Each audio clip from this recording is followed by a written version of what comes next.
Hello अस्सलाम वालेकुम। तो कैसे हैं आप सब? उम्मीद है आप सभी अच्छे होंगे, खैरियत से होंगे। अल्लाह का शुक्र है हम भी सब बहुत अच्छे हैं। तो आज है जुमा, तो मेरी वीडियो थोड़ी लेट आ रही है क्योंकि अभी मुझे इतना टाइम ही नहीं मिल पा रहा जो वीडियो में डालूं। क्योंकि क्या हो रहा है कि घर में एक तो मतलब सब आए हुए हैं, मेहमान आए हुए, तो आज बाजी आई थी, तो जुमे का दिन था, तो यहाँ मैं फिर खाने की तैयारी भी कर रही थी। क्योंकि अब क्या है, गर्मी की छुट्टियाँ मतलब पड़ गई हैं बच्चों की सबकी। तो इस टाइम में एक तो गर्मी इतनी ज़्यादा हो रही है, मतलब दिल्ली में तो टेम्परेचर 50 डिग्री तक भी जा रहा है। तो इतनी ज़्यादा गर्मी होती है तो फिर वॉइस ओवर करने का किसी चीज़ का मन नहीं होता। तो फिर इसलिए मैं ना वीडियो बन जाती हैं, लेकिन वो वॉइस ओवर के चक्कर में रह जाती हैं कि वॉइस ओवर करनी है, एडिटिंग करनी है, तो गर्मी में बैठ के वॉइस ओवर नहीं हो पाती है। तो बस फिर मैंने सोचा चलो काफ़ी दिन हो गए वीडियो डाले हुए भी, आज डाल देते हैं, अपना थोड़ा सा तैयार कर लेते हैं वॉइस ओवर। इतनी गर्मी में गर्मी बर्दाश्त नहीं होती बिल्कुल भी। तो यहाँ मेरे खाने की तैयारी हो रही थी, तो खाने में बन रहे थे ये सोयाबीन के पुलाव। तो क्योंकि बाजी आई थी, सुबह ही आ गई थी बाजी फजर के बाद, मतलब सुबह सुबह आ जाती हैं वो फजर के बाद में, क्योंकि भाई को जाना होता है काम पे, तो इसलिए भाई भी आ गए थे। तो आज फिर उनको फिर आज शाम में शादी में भी जाना था, तो उन्होंने बोला था खाने के लिए, मतलब बनता कुछ नॉनवेज बनता, लेकिन उनका नहीं, क्योंकि शाम को शादी में जाना है, तो इसलिए थोड़ा सा हल्का फुल्का ऐसा ही कुछ बना लो। तो सोयाबीन पुलाव मैंने बना लिए थे यहाँ पर। तो इसकी रेसिपी मैंने पहले भी दी हुई है, लेकिन आप देख सकते हैं स्क्रीन पे कैसे कैसे, मतलब मैंने इसमें क्या क्या डाला है। तो सोयाबीन मैंने पहले भिगो के रख दी थी, फिर उसको फ्राई करके निकाल लिया। फिर उसके बाद में यहाँ पे मैंने प्याज डाल दी थी। तो प्याज मैंने ली थी 2 से 3 बड़ी प्याज़ें ली थी, उनको चकोर कट कर लिया था, उसको पहले थोड़ा सा फ्राई कर लिया था। उसके बाद मैंने टमाटर डाले थे, क्योंकि उसमें बहुत ज़्यादा चीज़ें नहीं जाती, लेकिन हाँ प्याज टमाटर खूब अच्छे से पड़ जाते हैं। तो यहाँ मैंने 4 से 5 मैंने टमाटर लिए थे, वो मैंने डाल दिए थे, क्योंकि चावल भी मेरे आज ज़्यादा थे, तो उस हिसाब से मैंने लिया था। और इसमें गरम मसाले बहुत सारे नहीं जाते हैं, बस गरम मसालों में गया था तेज़पत्ता और बड़ी इलायची, वो दालचीनी और एक बड़ी इलायची, बस यही जाता है, और कुछ ज़्यादा नहीं डलता, और थोड़ा सा ज़ीरा, तो ये इसमें डल जाते हैं।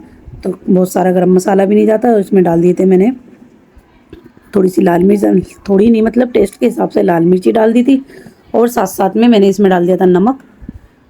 और बस सोयाबीन जो मैंने फ्राई करके रखी थी, वो फ्राई हुई सोयाबीन डाल दी थी। तो ये सब मेरा, तो इसको मैंने अच्छे से भून के फिर इसमें डाल दिए थे मैंने चावल। तो चावल मैंने छोड़ दिए थे पकने के लिए फिर। तो जब तक चावल मेरे बन गए थे, तो इसलिए मैं और भी सब तैयारियां कर रही थी, क्योंकि आज जुम्मे का दिन था, तो जल्दी जल्दी सारे काम भी निपटाने थे। और घर में सब जब मेहमान आ जाते हैं तो क्या होता है ना, जल्दी जल्दी काम नहीं हो पाता, बातें करते रहते हैं, फिर उसमें टाइम थोड़ा बहुत लग ही जाता है, थोड़ी देर भी हो जाती है। लेकिन मुझे जुम्मे की वजह से जल्दी जल्दी करना था। और यहाँ ना मेरा नीचे सारा मसाला लगने लगा था, क्योंकि तेल इसमें इतना सारा डलता है, लेकिन वो भी कम पड़ जाता है। तो यहाँ मैंने चावल वगैरह सब डाल के इसको रख दिया था बनने के लिए। तो आपको मेरी वीडियो कैसी लगती है, आप प्लीज़ मुझे कमेंट में ज़रूर बताया करें। और जो आप कोई भी मेरे चैनल पे नया आया है, तो प्लीज़ मेरे चैनल को सब्सक्राइब करना मत भूलिएगा, और वीडियो को लाइक शेयर करना मत भूलिएगा। तो अगर आपको मेरी वीडियो अच्छी लगती है, तो प्लीज़ मेरे वीडियो को लाइक और शेयर ज़रूर करें। तो क्योंकि मुझे भी अच्छा लगता है कि मुझे भी तो पता चलना चाहिए कि मतलब मेरी वीडियो कहाँ तक जाती हैं, कितने लोग मेरी वीडियो देखते हैं, और किन लोगों को वीडियो मेरी कैसी लगती है। देखो मेहनत करते हैं हम भी, वो एक नसीब की बात है, चलना ना चलना, कि जब जिसके नसीब में होगा तो चल जाएगी, नहीं तो करते रहो मेहनत, जब तक चलना होगा तब चल ही जाएगी। तो यहाँ देखो बातों बातों में मेरे पुलाव भी तैयार हो गए। तो यहाँ पे मैंने चावल जो था छोटा वाला यूज़ किया था, बासमती का जो छोटा वाला टूटा चावल होता है वो मैंने यूज़ किया था, क्योंकि डेली में क्या होता है, मेरे यही वाले चावल बनते हैं डेली में, क्योंकि मेरे चावल डेली ही बनते हैं, रोज़ ही बनते हैं चावल। तो मैं ज़्यादातर फिर यही वाला चावल मैं बनाती हूँ, और ये खाने में भी मतलब अच्छा होता है, टेस्ट अच्छा आता है इसका। तो फिर भाई ने भी बोला यही वाला चावल बना लो, क्योंकि या फिर वो गोल्डन सेला वाला होता है, तो उसे भिगोना पड़ता है काफ़ी देर तक, फिर उसके बाद वो बनता है। तो यहाँ मेरा खाना वगैरह सब तैयार हो चुका था। और यहाँ देखो, यहाँ बाजी लगानी थी मेहंदी की, कोई इनको शादी में जाना था, शाम के लिए तैयारी करनी थी। तो क्योंकि एक हाथ में तो ये लगा के आ गई थी, लेकिन दूसरे हाथ में उन्होंने अब आके लगाई थी यहाँ बैठ के। तो यहाँ आलिया भी नहा के निकल चुकी थी, तो जुम्मे का टाइम भी हो चुका था, नमाज का भी।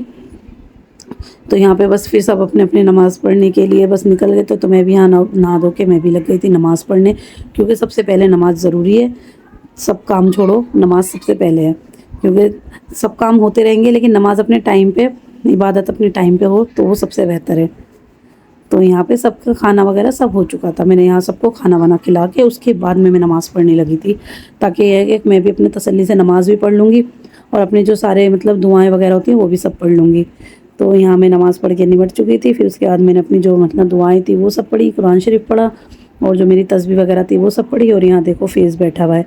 तो फेज़ ऐसा हो रहा था, एक तो पता नहीं इसका गर्मी में तबीयत सही नहीं होती, इसको खून इतना निकलता है नाक से, तो ये ऐसा रहता है हर टाइम सुस्त सुस्त सा, और वैसे भी घर में ही पड़ा रहता है। घर अब बच्चों की छुट्टियां पड़ गई हैं तो बच्चे वैसे भी ना घर में पड़े पड़े ना बोर होने लगते हैं, ज़्यादा भी कितना फ़ोन भी कितना चलाएं, कितना सब कुछ देखें, तो बच्चे भी बोर होने लगते हैं फिर। तो अभी शाम का टाइम होने लगा था, तो बस जल्दी से फिर नमाज़ पढ़ने के बाद फिर लग गए थे सब जाने के लिए शादी की तैयारी के लिए। तो यहाँ बाजी भी तैयार हो रही थी, अपना मेकअप वेकअप कर रही थी, और यहाँ पर ये आलिया को भी लेकर जा रही थी। तो आलिया भी गई थी, तो आलिया को यहाँ मैं तैयार कर रही थी। तो ये मैडम तो इतना परेशान करती है मुझे, सबसे ज़्यादा ये परेशान करती है। एक तो कभी भी बाल ढंग से नहीं बनवा सकती है, तो मैंने फिर इसके जल्दी जल्दी बाल बनाए। और ये देखो इसने लिप ग्लॉस लगाई हुई थी, इतनी डार्क लग रही थी मुझे, मैंने इसकी लिप ग्लॉस हटाई, तो उसमें भी कह रही कि मेरी लिप ग्लॉस क्यों हटा रही हो। तो यहाँ रात भी तैयार होकर बैठ गया था। और आज इनके साथ ये हुआ था, जब ये शादी में से आए थे तो आते आते मैंने इनका एक्सीडेंट भी हो गया था, तो अल्लाह का शुक्र था कि इनको चोट नहीं आई। और यहाँ पे यहाँ है बाजी की लड़की एलिज़ा, तो ये भी तैयार होकर ये भी फ्लैक्स मार रही है कि मतलब मैं कैसी लग रही हूँ। यहाँ भाई बैठे हुए थे, तो बस इस तरीके से मतलब चल रहा था, व्लॉग भी शूट भी हो रहा था, सब कुछ हो रहा था, लेकिन बस टाइम ही नहीं मिल पा रहा था कि मैं जल्दी कोई वीडियो डालूँ या व्लॉग डालूँ। तो यहाँ देखो, यहाँ मैं इसकी लिप ग्लॉस उठा रही थी, इतनी डार्क लग रही थी, ऐसा लग रहा था जैसे लिपस्टिक लगाई हुई है। लेकिन क्या होता है ना, बच्चों को तो सोचते हैं कि बस पूरा मेकअप हम कर लें, तो इसको उलझन लग रही थी, सोचे कि तुम मेरी सारी लिपस्टिक ना हटा दो, मेरे पूरी लिप ग्लॉस ना हटा दो। तो देख रही है, चेक कर रही है। और मुझे ये होता है इसके पापा ना डांटते हैं लिपस्टिक वगैरह के लिए। तो यहाँ सब मैंने समेट लिया, उसके बाद मैंने पी सुकून से चाय।